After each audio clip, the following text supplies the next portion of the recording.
Bab 1164. Tini mengerucutkan bibirnya dan menatap Carla dengan wajah yang sedih, memperlihatkan matanya yang besar berlinang air mata. Tini, kakak bukan galak kepadamu. Carla kembali menasehati mereka. Kakak hanya ingin mengingatkan bahwa tidak boleh sembarang bergerak saat pesawat lepas landas. Seperti itu sangat berbahaya. Oh, Tini menundukkan kepala dan tidak berani berbicara. Apa kalian berdua mengerti? Carla menatap Winnie dan Bitty dengan serius. Mereka berdua buru-buru menganggukkan kepala. Takut dikritik oleh Carla lagi. Ini baru benar. Carla menganggukkan kepala dengan puas. Duduk dengan patuh. Tunggu setelah pesawat terbang dengan stabil. Kita sudah boleh makan sesuatu. Kalau begitu, apa kami boleh main? Winnie bertanya dengan suara pelan. Sekarang tidak boleh. Carla menjelaskan. Saat pesawatnya terbang, mungkin bisa berguncang kapan saja. Jika main sekarang tidak akan aman. Tapi kalian boleh main permainan di ponsel atau nonton kartun. Kalau begitu aku mau menonton kartun. Tini mulai membuka video di tempat duduknya. Asyik. Boleh main permainan di ponsel. Winnie memegang tablet dan mulai bermain. Tidak menyenangkan. Bitty melihat keluar jendela. Mengerucutkan keningnya dan berkata dengan sedih. Entah bagaimana keadaan Mami. Aku juga merindukan Mami. Mendengar Bitty mengungkit maminya, suasana hati Tini dan Winnie menjadi buruk dalam sekejap. Anak-anak, ada Bibi di sini. Tracy buru-buru menghibur mereka. Beberapa waktu ini, Bibi akan mewakili Papi dan Mami untuk menjaga kalian. Oke. Tapi, kami tetap akan merindukan Mami. Bitty berkata dengan sedih. Mami terluka. Entah bagaimana keadaannya sekarang. Apa yang terjadi pada Mami? Tracy buru-buru bertanya. Mami bilang akan datang menjemput kami setelah lukanya sembuh. Tini berkata, sekarang Mami tidak bisa menjaga kami. Makanya mengantar kami ke rumah Papi. Papi sangat dingin. Tidak menyenangkan. Winnie mengerucutkan bibirnya. Tidak menyukainya. Tidak apa-apa. Bibi akan menjaga kalian. Tracy menghiburnya dengan lembut. Anak baik. Istirahat sebentar dulu. Nanti pergi ke ruang istirahat untuk menonton kartun. Oke. Baiklah, anak-anak diam untuk sementara waktu. Tracy meratap di dalam hati. Ketiga anak ini tampaknya nakal. Tapi sebenarnya juga kasihan. Sifat Lorenzo dingin. Dia tidak tahu bagaimana menjalin hubungan. Bahkan tidak bisa berinteraksi akrab dengan orang. Dan dia juga tidak tahu harus berbuat apa pada ketiga anak ini. Anak-anak sama sekali tidak bisa mendapatkan kasih sayang dan kehangatan seorang ayah darinya. Sedangkan mami mereka sepertinya juga sedang mengalami beberapa masalah. Jadi, sebenarnya anak-anak ini sepertinya kekurangan rasa aman. Pada saat ini, harus lebih banyak memberi perhatian pada mereka. Permainan apa yang kalian suka? Kakak akan mengajari kalian. Carlos yang selalu diam dan tidak berbicara, berinisiatif duduk mendekat dan mengajar ketiga adik ini bermain permainan video. Tracy sangat terhibur. Carlos kelihatannya dingin dan angkuh. Tapi sebenarnya hatinya sangat lembut. Dia hanya tidak pandai mengungkapkannya. Ketika melihat ketiga adik ini bilang rindu Mami, dia tersentuh. Jadi berinisiatif mengajari mereka bermain permainan. Apa kakak bisa memainkan permainan utama ini? Winnie bertanya dengan penasaran. Kamu akan tahu setelah melihatnya. Carlos berkata dengan sombong. Wah, kakak sangat hebat. Hebat sekali. Winnie bertepuk tangan dan berteriak. Bisa ya? Akhirnya aku bertemu dengan lawan. Bitty sangat terkejut. Adik kecil. Jarang-jarang Carlos bisa tersenyum. Bagus sekali. Ada Kak Carlos yang menemani mereka bermain. Akhirnya kamu bisa bernapas dengan lega. Carla menghela napas panjang. Tampaknya sangat lelah. Haha, sudah menyusahkan Carla. Tracy merangkul Carla ke dalam pelukannya dan mencium dahinya. Tidak sulit. Jauh lebih menyenangkan daripada bermain boneka. Carla berkata sambil tersenyum. Tapi lebih merepotkan daripada memelihara hewan kesayangan. Hewan kesayangan lebih patuh. Mereka terlalu berisik. Hahaha. Mami lihat. Mereka sangat mendengarkan perkataanku. Ini karena aku pintar. Cara bimbingku hebat. Hebat sekali. Bab 1165. Setelah naik pesawat selama beberapa jam, akhirnya mereka tiba di Paris. Iklim di Paris jauh lebih hangat dibandingkan di kota Snowy.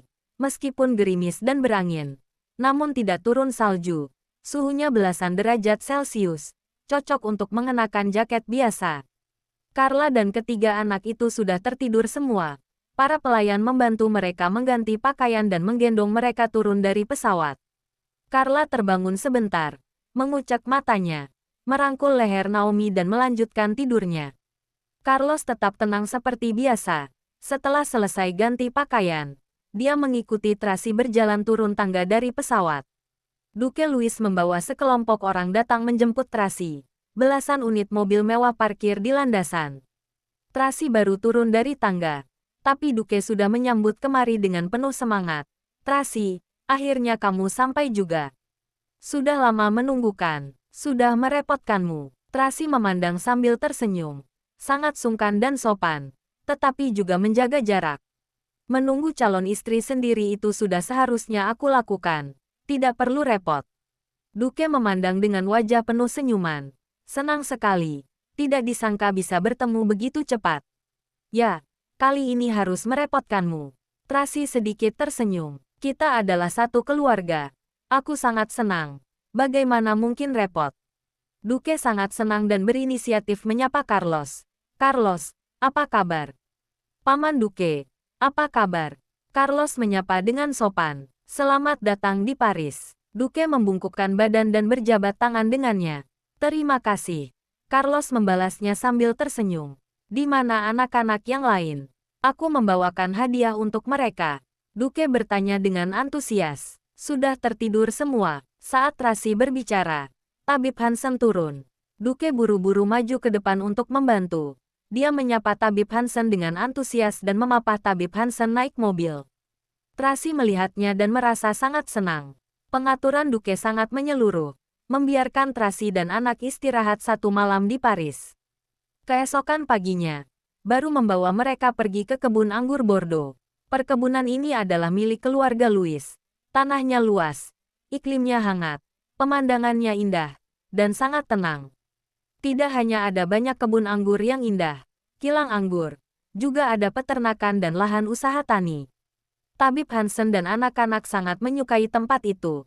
Tabib Hansen bahkan mengatakan bahwa ini adalah tempat yang paling dia sukai selain di kota tua. Dia yang biasanya suka berada di dalam rumah, sekarang selalu menjelajahi kebun anggur dan memastikan anggur yang baru tumbuh setiap sore hari. Dia sangat senang sampai tidak bisa menutup mulutnya. Anak-anak juga melompat-lompat dengan bersemangat. Sore hari pergi memberi makan hewan kecil, kemudian berlari dan melompat-lompat di dalam kebun anggur. Tracy melihat mereka yang sangat gembira. Dia merasa sangat terhibur.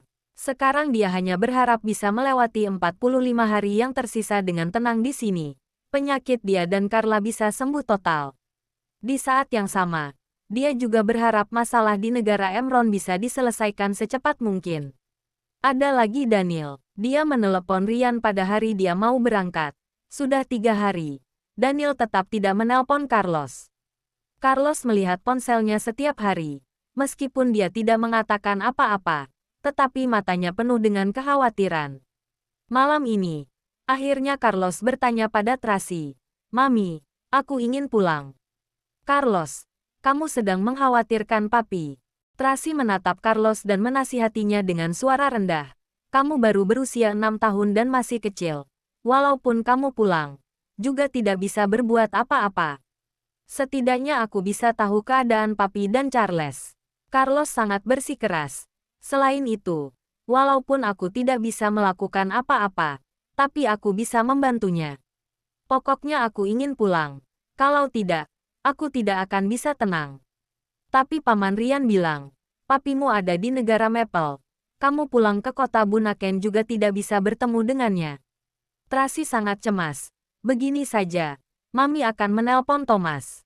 Setelah mengatakannya, Tracy mengambil ponsel dan hendak menelepon. Namun pada saat ini, Daniel menelepon kemari. Tracy tercengang sejenak.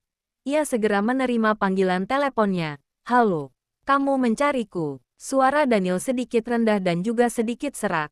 Kedengarannya sangat lelah. Bab 1166. Kamu, apa yang terjadi padamu? Tracy samar-samar merasa ada sesuatu yang tidak beres. tetapi juga tidak tahu apa masalahnya. Saya sedang menangani urusan di kantor pusat di negara Maple. Daniel berkata dengan suara rendah, sedikit terluka. Apa kamu baik-baik saja? Tracy mengerutkan keningnya. Dia masih ingat bahwa waktu itu Daniel terkena tusukan di punggung dan dijahit sepanjang 33,33 cm. Dia bahkan tidak mengeluarkan suara saat dijahit. Sekarang mendengar kondisi suaranya ini, mungkin lukanya lumayan parah. Kamu mencemaskanku, Daniel bertanya dengan suara kecil. Anak-anak yang mengkhawatirkanmu. Tracy segera berubah menjadi dingin dan menyerahkan ponselnya pada Carlos, papimu. Carlos segera menerima teleponnya dan tersenyum dengan penuh semangat. Papi. Carlos. Daniel sudah lama tidak mendengar suara anak-anak. Sekarang mendengar Carlos memanggil papi.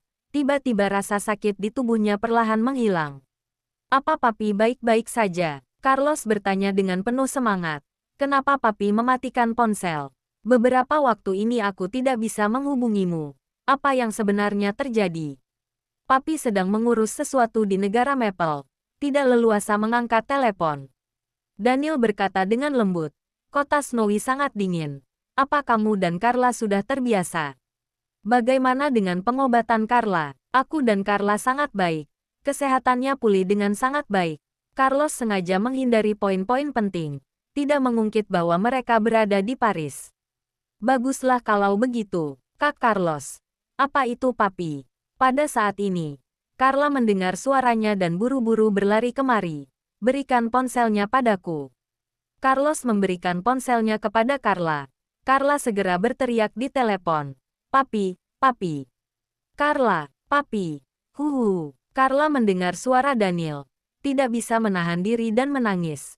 Papi, aku sangat merindukanmu. Kenapa papi tidak menelepon kami? Carla anak baik. Papi juga merindukanmu. Daniel membujuk Carla dengan lembut. Beberapa waktu ini papi sedang mengurus sesuatu di negara Maple. Tidak leluasa menghubungi kalian. Papi mengagetkanku. Aku dan Kak Carlos sangat mengkhawatirkanmu. Kami mengira telah terjadi sesuatu pada papi. Carla berkata sambil menyeka air matanya. Anak bodoh. Papi baik-baik saja. Kota Snowy sangat dingin. Kamu harus menjaga tubuhmu tetap hangat. Jangan sampai sakit. Tunggu kamu sembuh. Papi akan datang menjemputmu. Kami tidak berada di kota Snowy. Kami sekarang di Bordeaux. Di sini sangat indah. Ada banyak anggur. Carla sedikit bersemangat saat membicarakan kebun anggur ini. Sama sekali mengabaikan Carlos yang mengingatkannya dengan sorotan mata. Dia terus menceritakannya. Sore hari, aku dan kakek Hansen pergi ke kilang anggur. Juga pergi ke kebun anggur memetik banyak anggur. Enak sekali. Oh ya, kami juga pergi ke peternakan. Carla. Carlos sela Carla. Biarkan aku ceritakan saja. Oh, Carla mengembalikan ponsel padanya dengan tidak rela. Carla anak baik. Pergi main bersama adik-adik ya. Tracy membujuk Carla pergi. Papi. Apa papi sungguh baik-baik saja? Carlos bertanya dengan suara kecil. Baik-baik saja. Daniel berkata. Tenang saja. Pada hari yang sudah dijanjikan. Kalian pasti akan bertemu dengan papi.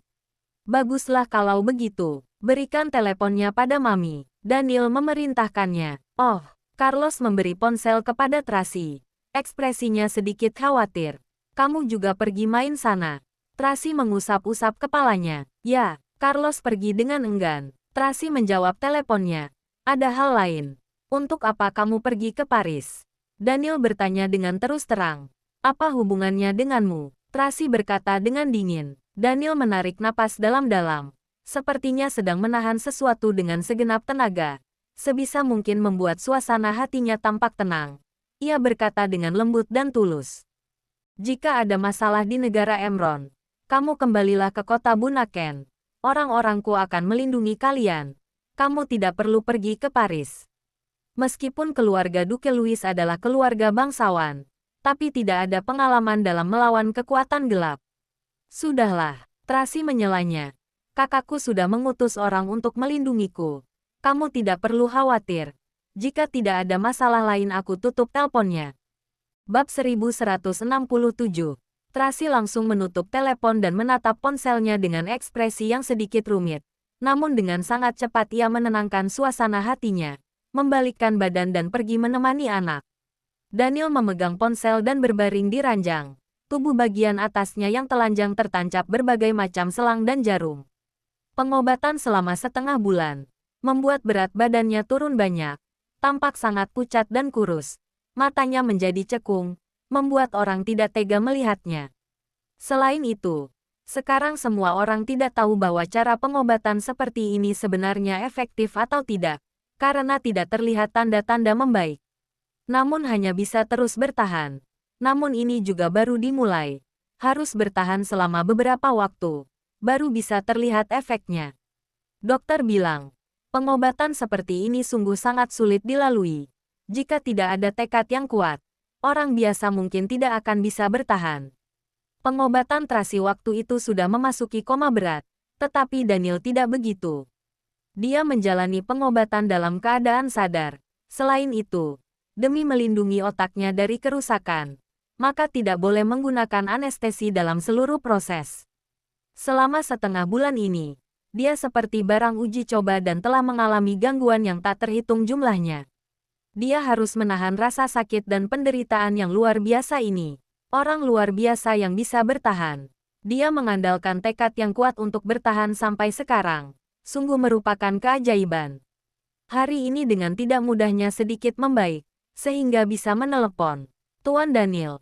Sekarang di negara Emron sangat kacau. Lorenzo mengutamakan keamanan. Makanya dia meminta Nona Tracy membawa anak-anak pergi ke Paris. Ryan menghiburnya dengan hati-hati. Jika musuh Lorenzo mencari ke Bordeaux, mereka akan berada dalam bahaya. Daniel memejamkan matanya. Alisnya merapat menjadi satu karena kesakitan. Satu tangan menggenggam ponsel dengan erat. Karena menelepon Tracy dan anak-anak. Seolah-olah mereka masih ada di dalam ponsel saat ini. Kalau begitu, aku akan meminta Thomas menyusul ke sana. Ryan mencoba bertanya, jangan mengganggu kehidupan mereka. Lindungi secara diam-diam. Daniel berbicara dengan sangat sulit. Sekalian, lihat bagaimana kehidupan mereka. Laporkan padaku setiap hari. Mengerti, Ryan segera pergi mengaturnya. Anda cepatlah istirahat. Jangan berpikir terlalu banyak. Sekarang harus beristirahat dengan tenang. Dokter menasihatinya di samping. Secara logika, hari ini seharusnya tidak membiarkanmu menelepon. Seperti ini akan sangat memengaruhi pengobatan. Tidak akan mati. Daniel tertidur. Muncul sosok Tracy di benaknya. Dia sepertinya melihat Tracy sedang berdiri di bawah rak anggur. Menatap sambil tersenyum. Seolah-olah sedang berkata, aku menunggumu kembali. Tekad yang kuat mendukungnya. Dia berulang kali memberitahu diri sendiri. Harus hidup, harus hidup. Harus pergi ke Paris untuk menjemput Tracy dan anak-anak pulang. Ryan melihat Daniel yang sangat menderita. Hatinya sangat tidak tega. Sejak hari pertama dia mengikuti Daniel, dia merasa Daniel adalah dewa yang serba bisa. Dia sungguh berharap Daniel bisa cepat sembuh. Ryan menyampaikan pesan Daniel kepada Thomas. Thomas segera membawa orang pergi ke Paris. Di saat yang sama, juga meminta orang untuk menyelidiki Tracy dan Duke Louis sebenarnya berada di kebun anggur yang mana di Bordeaux. Suhu udara di Bordeaux basah dan ada semacam rasa lengket. Pada hari ketiga mereka datang ke perkebunan. Setelah menjalani pengobatan di pagi hari, Tracy dan Duke membawa anak-anak pergi ke kebun untuk memetik sayuran dan buah-buahan. Kemudian pergi ke kebun bunga untuk memetik bunga. Anak-anak bekerja dan juga bersenang-senang. Semuanya sangat gembira.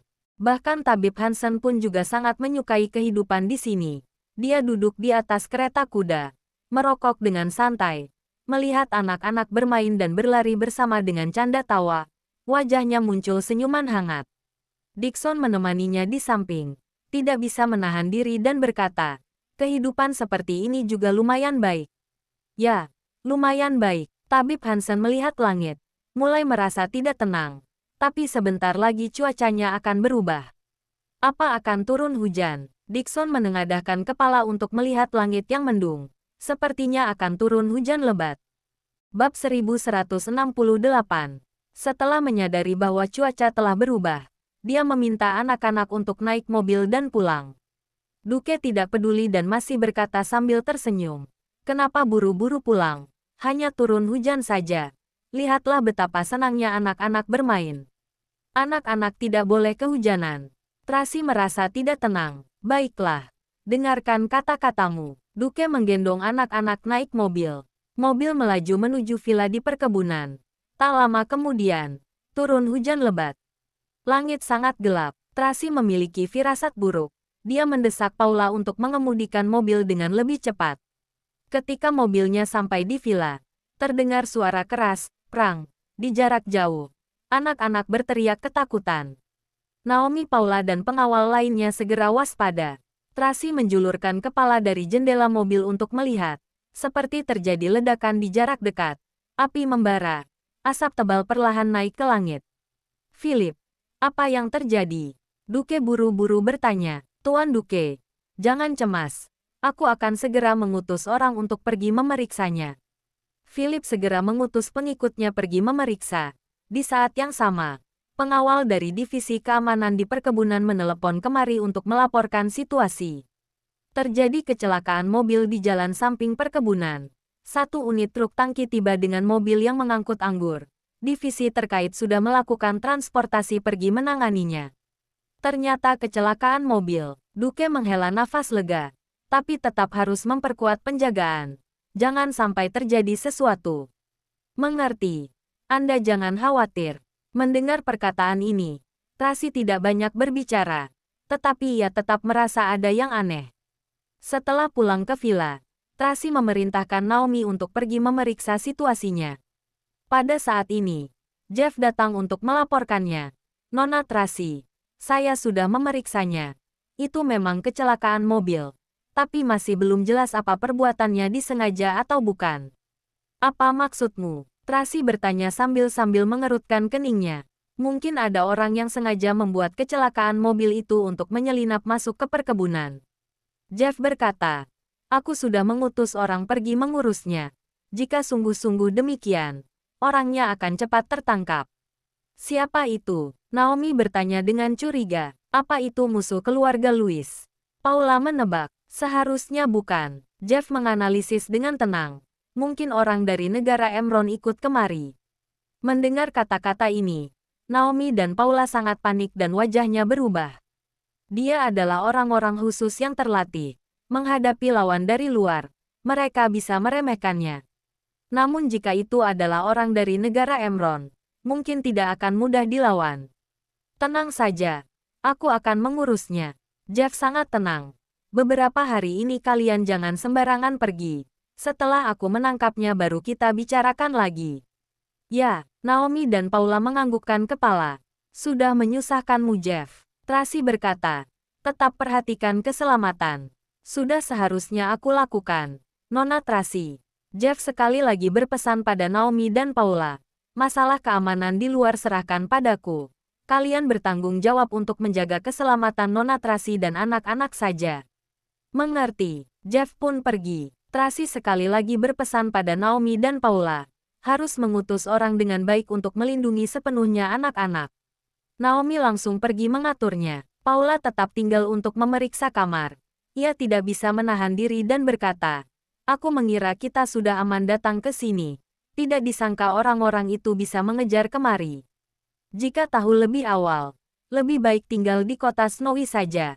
Setidaknya orang-orang Tuan bisa melindungi kita." Tidak sama, Tracy berpikir dengan sangat saksama. Tinggal di kota Snowy, harus menghadapi perang besar. Di negara ini, mana mungkin orang-orang itu berani kemari untuk berbuat semena-mena. Paling-paling menyerang secara diam-diam. Jeff dan yang lainnya bisa melawannya. "Benar juga." Paula menganggukkan kepala. "Kalau begitu kita harus lebih berhati-hati." "Sudahlah. Kamu pergi bantu Naomi lindungi anak-anak saja." Tracy memerintahkannya. "Utus 4 orang untuk melindungi setiap anak secara bergiliran. Tidak boleh meninggalkan mereka sedetik pun." "Mengerti." Jangan lupa like, komen, and subscribe ya. Terima kasih. Tunggu terus kelanjutannya.